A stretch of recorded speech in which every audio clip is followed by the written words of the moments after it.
Gabriele também. Deixa eu ver se eu consigo alterar aqui a imagem da gravação. Não sei o que vocês estão vendo aí.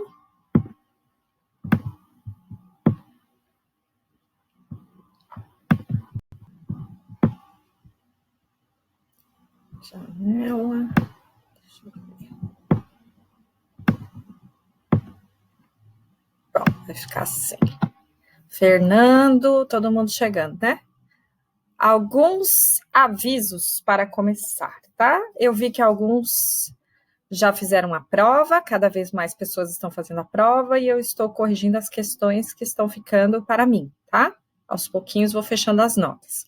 Quando vocês encerrarem as provas, eu vou publicar todas as notas de vocês no portal, cada um vai conseguir ver só as suas, tá? Nós conferimos lá com o positivo, e é isso mesmo, cada um vai conseguir visualizar as suas notas. Então, eu vou colocar todas as notas que vocês têm lá, acho que semana que vem vocês já vão conseguir enxergar as notas e o fechamento do bimestre, certo? Então, vocês têm a prova para fazer até sexta, o horário dela é 23h59, mas não deixem para a última hora para não dar nenhum problema no portal e vocês ficarem sem fazer, tá? Façam antes. A redação já está lá disponível, não sei se vocês já deram uma olhada em atividade. A redação, ela tem o prazo até a próxima sexta-feira, mas também é bom vocês já lerem a proposta, já irem pensando sobre o assunto e começarem a escrever. Tá chegando mais gente aí? Matheus, Samuel, Lucas, Isabela, Ana Letícia, Rafael. Bom dia para vocês. Então, retomando os avisos, né? Não esqueçam de fazer a prova até sexta-feira. E deem uma olhada em atividades, língua portuguesa, redação, modelo Enem. Lembrando que o modelo Enem tem a proposta de solução. Então, vocês vão resolver um problema do Brasil. Podem ir digitando aí, qualquer coisa eu vou lendo as dúvidas, certo? Eu queria abrir um parênteses aqui, só para dar uns recadinhos de TCC, né? Vocês têm o prazo até sexta, quem ainda não entregou a primeira metade do trabalho tem que entregar até sexta-feira. Eu só queria que vocês mandassem para o professor certo. Eu estou recebendo muitos trabalhos que não são meus, tá, gente? E aí eu estou vendo que eu não posso corrigir todos, certo? Senão eu vou surtar aqui. Então, quem é do professor Marcelo, manda para o professor Marcelo e para o orientador. Quem é meu, manda para mim e para o orientador. Pedro Nunes, espera aí, como entra em contato com quem? Com o professor Marcelo? Pelo Skype ou pelo e-mail. Está tudo divulgado aí nas mídias, né? Eu não lembro você quem é de quem. Ah, do pastor Genivaldo, sim. Você não deve ter o contato dele porque você não mandou o projeto. Você mandou, Pedrão? Porque quando eu respondi o projeto, eu mandei os contatos todos. Mandei o contato do orientador, o contato do professor, tudo direitinho no e-mail. Mas os contatos estão todos publicados. Deixa eu estar olhando aqui na minha mesa se eu tenho um papel que diz essas coisas. Só um pouquinho. Deixa eu ver aqui. Acho que... Deixa eu ver se está aqui. Ah, tá aqui. Fala.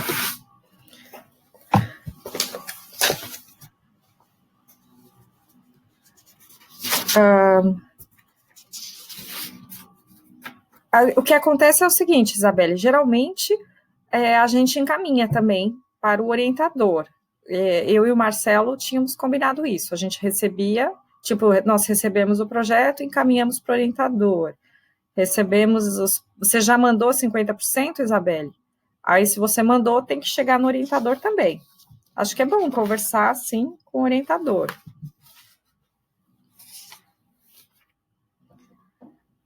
A maioria dos e-mails é o nome do professor, @luterano.com.br, né? Tem o e-mail dele. Isso, pode mandar. Gente, não é um app do teclado, né? Tá? Isso aí vocês ficaram na dúvida. O próprio Windows oferece a opção de você instalar teclados com outras linguagens. Então, vocês têm que entrar nas configurações, teclado, e aí ele vai perguntar, tem uma opção de instalar teclados. E aí ele mesmo busca isso, entrar na normal ABNT que tem lá. E aí ele mesmo busca e instala, e já aparece. Isso, fica em português do Brasil, exatamente. Então, vocês têm que achar um jeito. O meu teclado, por exemplo, eu uso português internacional, porque o teclado é americano, mas eu uso acentuação brasileira. Então, vocês têm que ver se o computador de vocês é brasileiro ou importado e instalar aí o teclado certo. E aí vocês conseguem colocar acentuação, tá bom? Aí vocês podem instalar o corretor também, em português, ele já vem atualizado, já corrige o português de vocês, os acentos, né? Assim já sai melhor. Então, vocês têm essa ajuda. Ok, deixa eu ver. Sim. Nessa parte que vocês estão enviando, vocês seguiram meu modelo certinho, colocaram as referências em cima, o objetivo e escreveram um texto. Quando vocês vão enviar para os professores, o melhor é que vocês tirem essas referências de cima e coloquem no final. O ideal é vocês já copiarem todas aquelas referências que estavam no trabalho, no projeto, e coloquem no final do texto. Já fica lá referências bibliográficas. E aí, conforme vocês vão acrescentando, vocês vão colocando aí no final.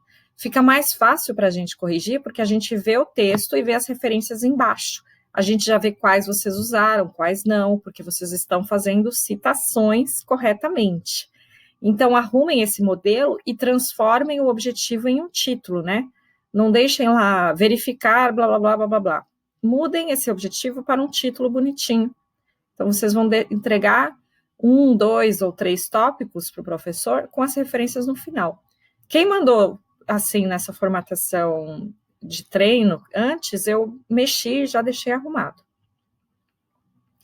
Tá? Mais alguma dúvida nesses aspectos?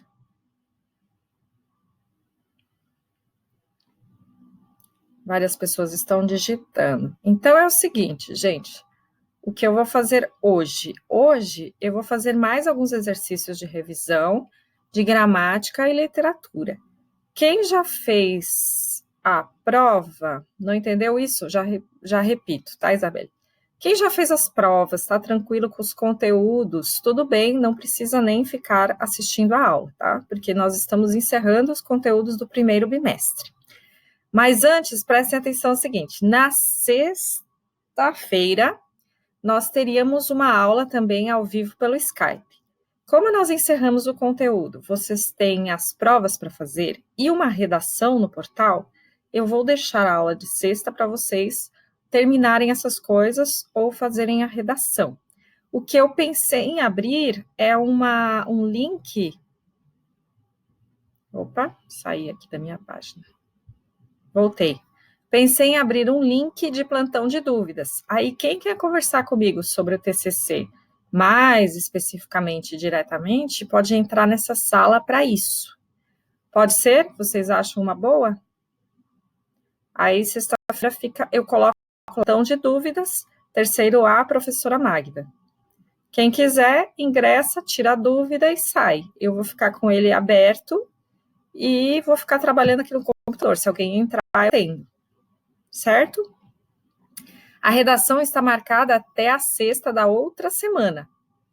Mas é aquele esquema, vocês têm que fazer no Word, inserir o arquivo na atividade, então é melhor não deixar para a última hora. Ok, várias pessoas estão digitando, deixa eu ver se tem mais alguma dúvida. Todos concordando, ok. A nossa próxima aula de... Então, eu perguntei para a coordenadora, porque eu até pensei em fazer um plantão paralelo, mas ela me disse que ele só vai atender por e-mail, que ele não vai fazer plantão ao vivo, porque hoje ele não tem aulas. Então, assim, vocês podem conferir, esperar, ver se ele abre, mas eu acho que ele não vai abrir nada. Então, eu pensei em abrir se vocês quiserem realmente conversar comigo. Por e-mail, vocês podem me mandar a qualquer momento, tá? Eu acho que vocês vão almoçar tranquilos na próxima aula. E aí, quem tiver dúvidas, manda por e-mail para ele. Ok? Essa questão de quem é do professor Marcelo, quem é meu, vocês estão tranquilos ou eu preciso mandar essa lista para vocês?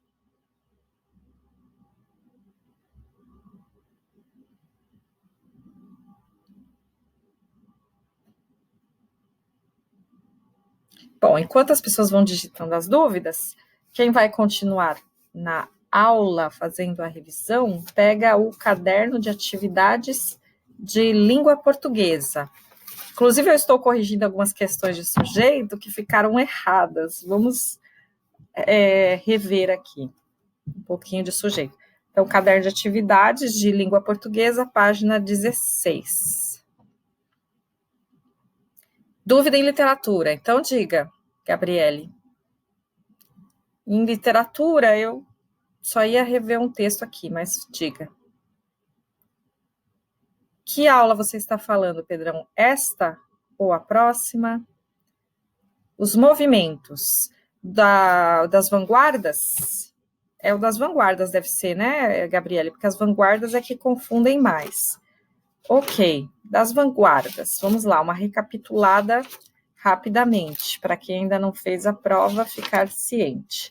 Futurismo, citam especialmente máquina, velocidade, todas essas coisas, tá? Então, eles querem exaltar o desenvolvimento tecnológico, mas eles têm também uma agressividade e uma repulsa ao passado. Então, eles são contra bibliotecas, museus, eles gostariam de pôr fogo em tudo, destruir tudo que se refere ao passado. Pedrão, todas as aulas vão, tá? Para o YouTube, essa também. Como é revisão, vai. Ok? Então, o futurismo é esse movimento que gosta das novidades e rejeita o passado, totalmente avesso ao passado. O cubismo é a visão de várias perspectivas simultaneamente, por isso que a obra fica toda estranha na pintura, porque é como se você estivesse olhando vários lados ao mesmo tempo. E na literatura também, são frases assim que vão sendo colocadas como se cada frase descrevesse um lado diferente, um aspecto diferente. O expressionismo é aquele que, com linhas fortes linhas retorcidas e cores fortes, tenta expressar não a realidade, mas o que o artista está sentindo sobre aquela realidade. Então, é uma expressão da percepção que se tem. Então, em vez de ele pintar o céu definido, ou essas coisas, eles pintam aquilo que eles sentem a respeito do momento.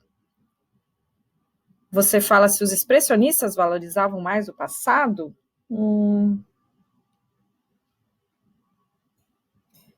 Ele não chega a dizer isso. O que diz a respeito do expressionismo é que eles vão relatando o presente conforme a percepção deles. Agora não fica claro, não sei se eles têm o posicionamento deles a respeito do passado. Já o dadaísmo é um movimento mais ilógico, irracional. O que eles querem é pegar coisas prontas, é radicalizar. Vamos pegar coisas prontas, colocar em exposição como se fossem arte, e arte minha, né? Então, eles reconstroem aí a arte. Ok? Alguém ia digitar? Não, tá. Então, o dadaísmo é o mais ilógico, e daí na escrita isso se reflete. Você pode cortar um monte de papeizinhos, jogar lá, meu poema. Ou pegar alguma coisa pronta, colocar em exposição e dizer é a minha arte, tá?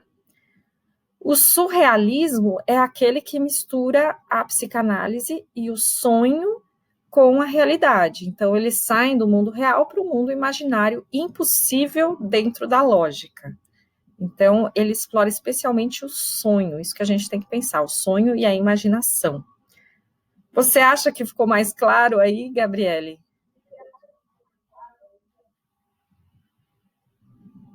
Aham.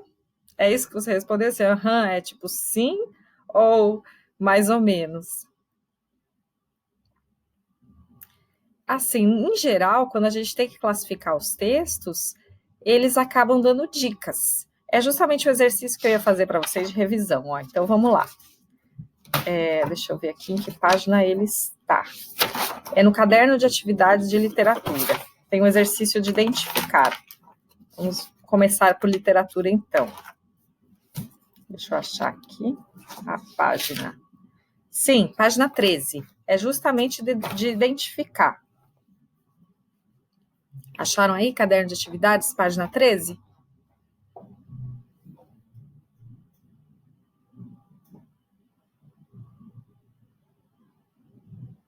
É o caderno de atividades do primeiro bimestre, de literatura. Ainda do primeiro. Isso, de literatura.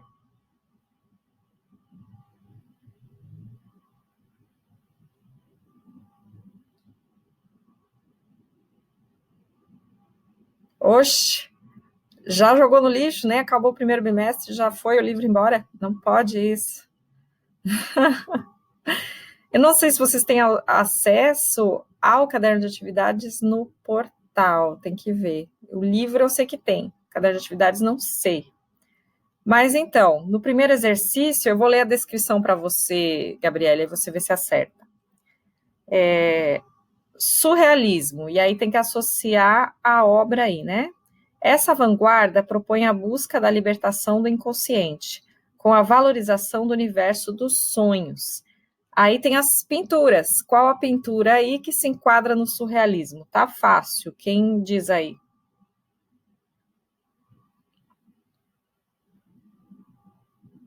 A última, perfeito, que é do Salvador Dalí, A Persistência da Memória.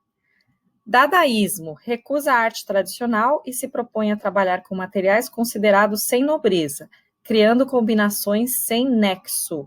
Qual é? Duchamp, perfeito. Aquele mictório, né, que ele levou para a exposição era algo assim. Futurismo exalta a velocidade e o progresso. Qual é a pintura?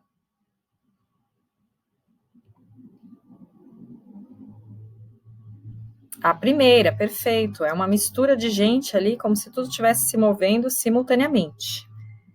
Expressionismo. Os artistas dessa vanguarda procuravam deformar de maneira radical a realidade. Com isso, tinham como objetivo dar mais expressão aos sentimentos e às ideias. O Grito, de Edvard Munch, certo. E a última, cubismo, representa a realidade de maneira fragmentada por meio de formas geométricas e distorção de ângulos. Aí tá fácil, é a do Juan Gris, né? Glass of Beer and Playing Cards. Então, ali é para ter um copo de cerveja e cartas, mas vocês veem que tá tudo embaralhado, né? Então, não dá para perceber certinho qual é qual. O 2 é de completar, Gabriele, aí vai ser mais fácil de você acompanhar só ouvindo. Vamos lá. No plano literário, qual desses movimentos de vanguarda propôs a destruição da sintaxe, a eliminação de advérbios e conjunções, o uso das palavras em liberdade? Essa vanguarda tem como fundador o polêmico Filippo Tommaso Marinetti, que lança o movimento oficialmente em 1909 com a publicação do Manifesto Futurista. Difícil essa, hein? Futurismo, né? Foi difícil de acertar. Letra B.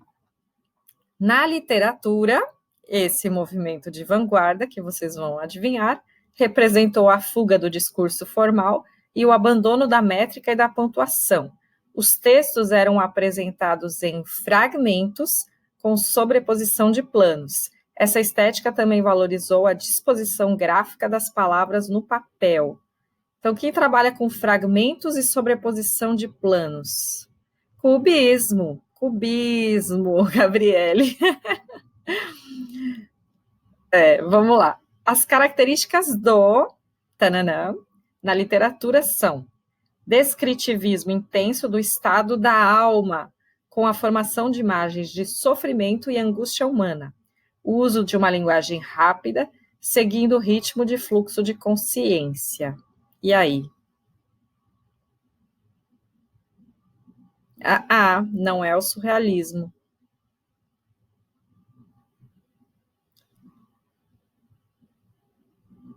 Expressionismo, perfeito. Agora a última. Os princípios do, taranã, só sobrou um, né? Incluem o automatismo psíquico, o qual pretende exprimir verbalmente ou por escrito o funcionamento real do pensamento.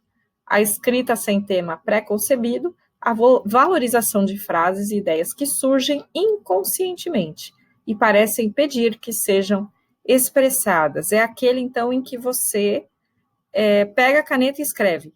Então, é justamente o surrealismo. Isso, agora o surrealismo. Ok? Mais uma que eu queria fazer com vocês, da página 15. Vocês têm várias pinturas em cima, né? Qual delas é cubista? Para quem pode ver as imagens, né, Gabriele? Qual é cubista?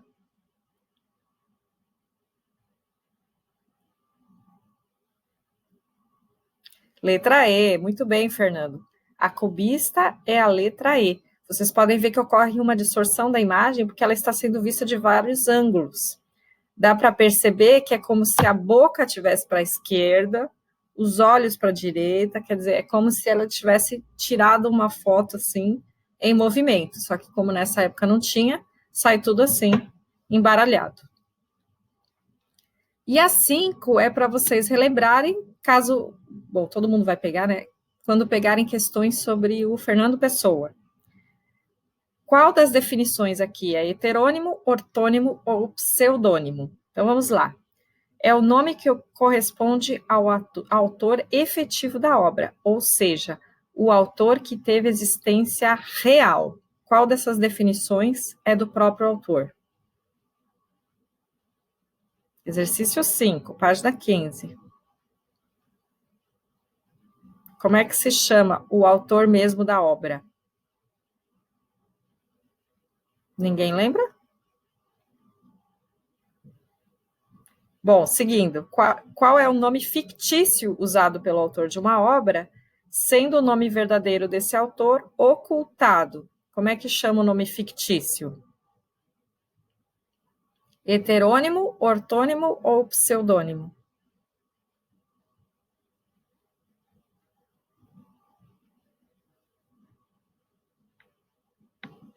Vocês estão ouvindo? Esqueceram?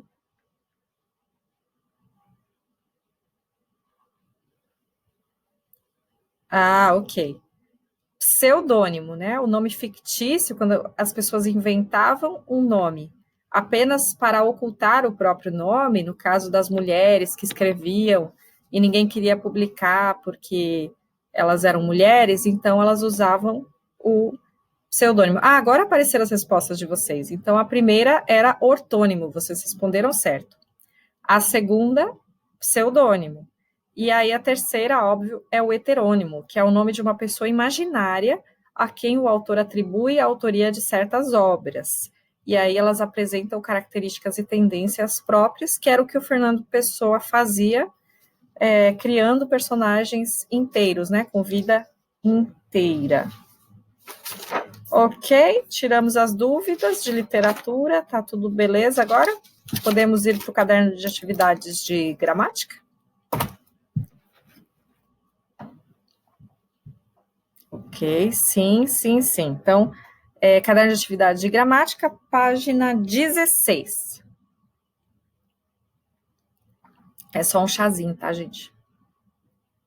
Que eu estou tomando.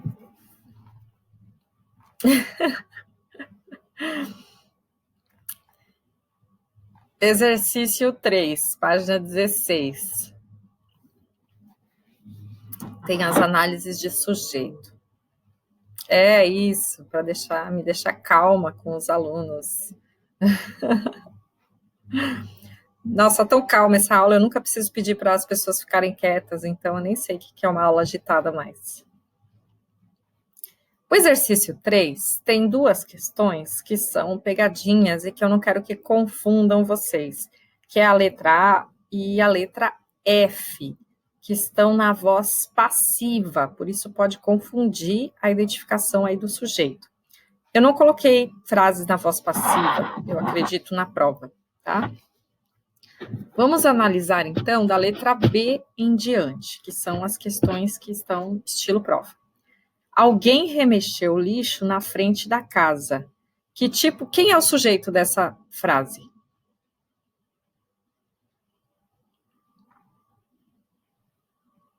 Alguém, perfeito.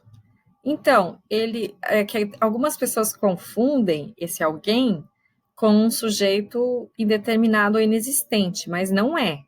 O alguém é meu sujeito, mesmo que eu não diga quem é. Então, como é que eu classifico esse sujeito?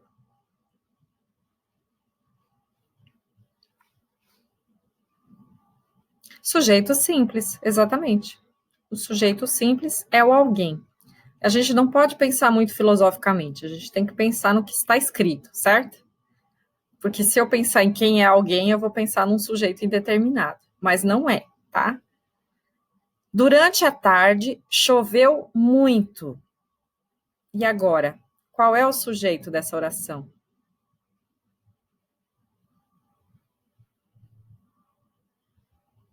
Inexistente. Perfeito, Fernando, porque os verbos que expressam fenômenos naturais, eles não têm sujeito. É o caso de choveu, nevou, Otávio, né? Você está com dificuldades no sujeito. Tem a videoaula, né? Não sei se você assistiu. Mas sempre a gente começa identificando o verbo e aí a gente verifica quem fez a ação, tá? Então, aqui no caso, o verbo é choveu. Mas quem choveu? Então, como essa pergunta não tem resposta, ela é uma oração sem sujeito. Na outra, eu tinha remexeu. Quem remexeu o lixo? Alguém. Então, eu tenho uma resposta, é um sujeito simples. Agora, na próxima frase, pequenas e delicadas pérolas brancas foram bordadas no vestido de noivo. Então, eu vou pegar o verbo foram bordadas. Eu vou fazer a pergunta: quem foram bordadas? E aí vem o meu sujeito. Quem é o meu sujeito?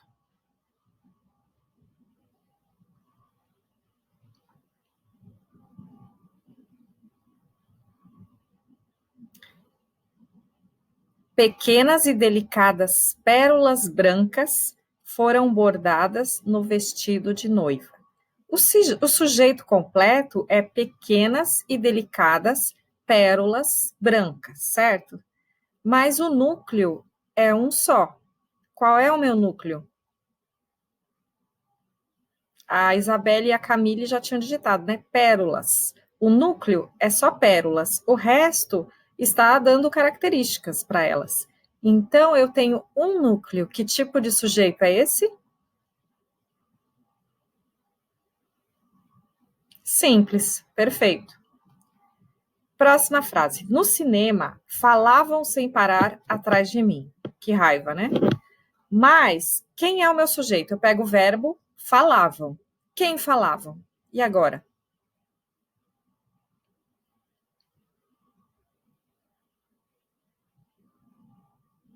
Sim, mas e aí, quando eu digo que são eles, elas, quem? Como é que fica esse sujeito?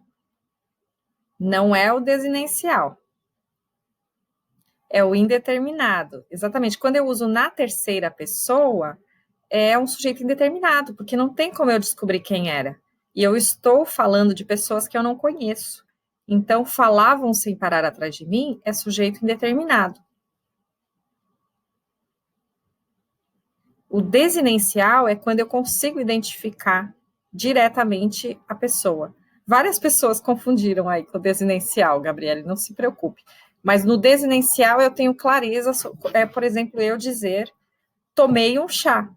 Vocês sabem que fui eu. Eu não preciso dizer eu tomei um chá.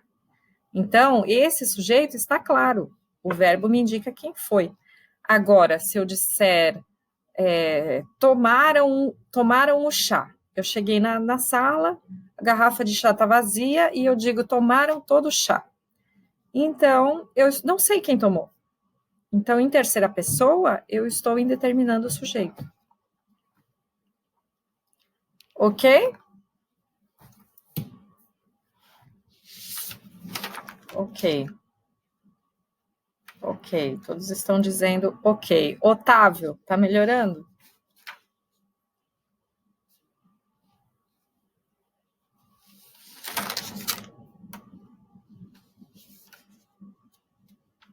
Tá assim? Em geral, eu não compliquei muito na prova, não, tá? Vamos lá para o exercício, deixa eu ver aqui. 6.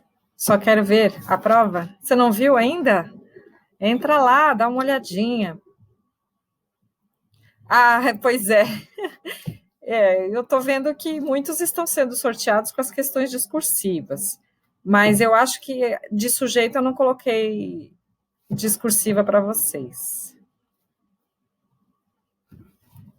Então. É que eu fiz provas diferentes para vocês ir para o B. Além de fazer um grande banco de dados e o computador sortear as questões para cada um, eu ainda fiz bancos de dados diferentes para o A e para o B. Então, eu acho que de sujeito discursiva eu não coloquei para vocês. Então, você só tem de assinalar. Não tem sorte? Ai, mas é uma prova em casa, com consulta, tranquilamente, tudo em paz. Questão 6, página 17. A gente não precisa ler todo o poema, mas ele pergunta assim: 7 versos do poema começam com o mesmo tipo de sujeito. Qual é a classificação correta desse sujeito? Então, são os versos que dizem assim: trabalhas sem alegria, praticas laboriosamente, amas a noite, caminhas por entre os mortos e aceitas a chuva. Quem é o meu sujeito aqui? Tu, exatamente. Então, como eu identifico pelo verbo, não é indeterminado, não, Isabelle. Nesse caso, eu identifico que ele está falando com um tu, que ele sabe quem é. Então, aqui nessa resposta, como ela é mais antiga, aparece como sujeito oculto, mas na verdade é o desinencial. Matou aí, Gabriele, desinencial. Questões antigas é que antigamente se chamava de sujeito oculto. Isso foi mudado, por isso que eu falei para vocês que o oculto morreu. Como essa é uma questão antiga que eles colocaram aqui, ele chama desinencial. Ah, pegou você, né? Exatamente, Isabelle, você foi enganada pelas alternativas.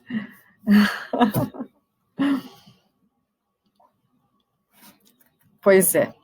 Na 7, nós temos aqueles verbos sem sujeito. Deixa eu ver aqui.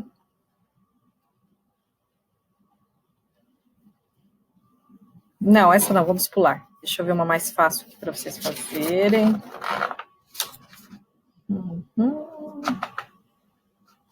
Tem pouco de escrever, né? Aqui, vamos para o exercício 10, na página 19. Tem uma frase aí. Somos, nós contemporâneos, excessivamente barulhentos e militantes. Alguns mesmo chegam a dizer que a verdadeira clínica. Então, na primeira frase aqui, o verbo é somos. Quem é o sujeito de somos? Nós. E ele está escrito aqui, né? Não está só no verbo, ele está explícito, porque está somos nós, só está invertida a ordem. Então, como é que eu classifico esse sujeito?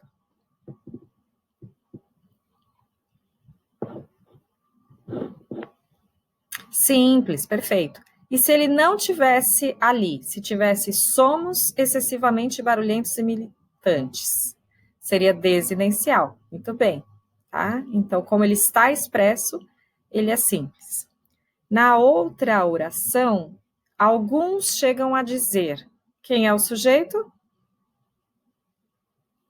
Alguns. Também é sujeito simples. Perfeito. Deixa eu ver aqui.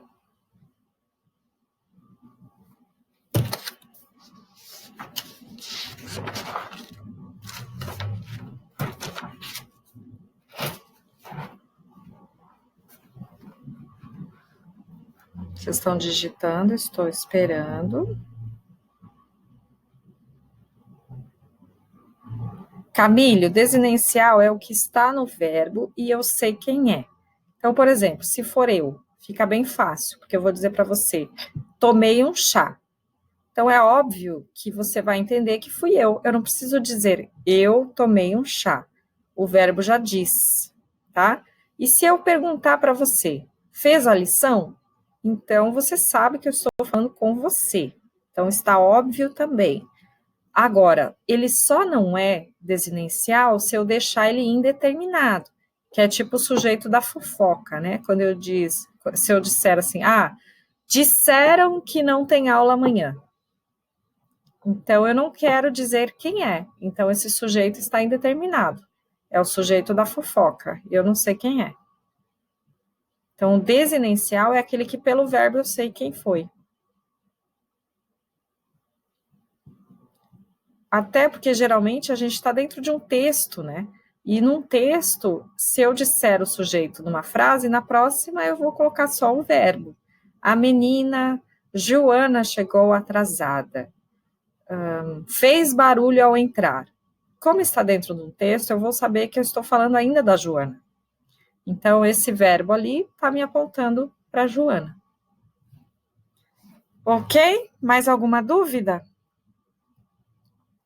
Aqui não tem muitas frases com os sujeitos inexistentes ou indeterminados, né? No caderno de atividades. Mas o inexistente são os verbos de fenômenos naturais ou o verbo haver, né? Especialmente no sentido de tempo ou de identificação. O Fernando está digitando aí. Tudo esclarecido? Se vocês estão tranquilos, então, na sexta-feira, então, como a gente combinou, um plantão de dúvidas. Se alguém quiser entrar para tirar alguma dúvida diretamente comigo, pode tirar. Quem não tem mais dúvidas pode sair da sala, quem tem ainda pode fazer perguntas.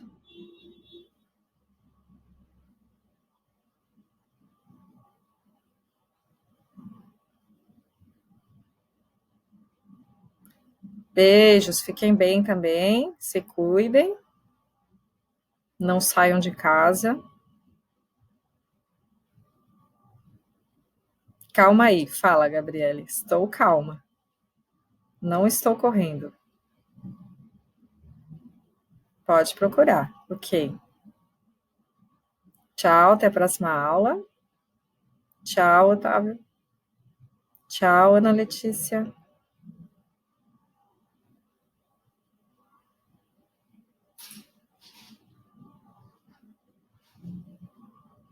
Tchau, Camille. Beijo.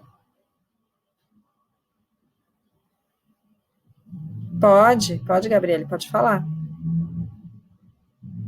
Então, professora, tá me ouvindo? Tô, pode falar. Direitinho? Sim. Eu tava.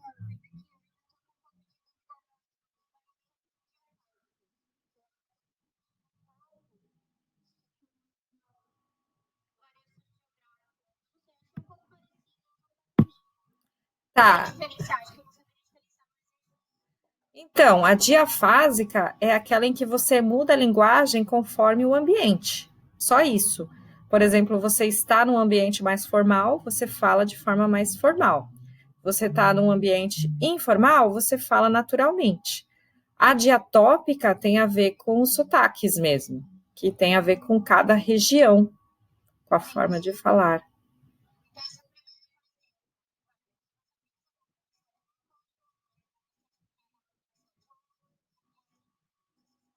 Isso, é a adequação do vocabulário ao ambiente.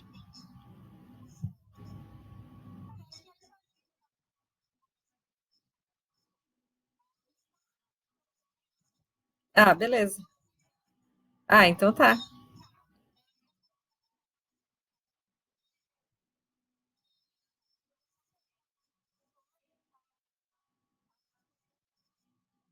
Isso. Mas eu consigo ver as outras.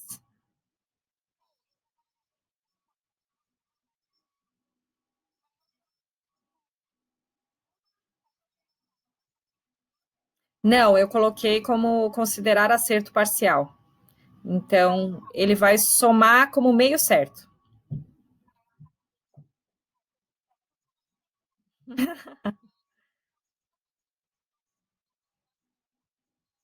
É, mas é porque algumas questões estão programadas de um jeito, e se a pessoa não escreve exatamente a resposta, que nem aquela que você me mandou lá do zero, que tinha que ser nenhum,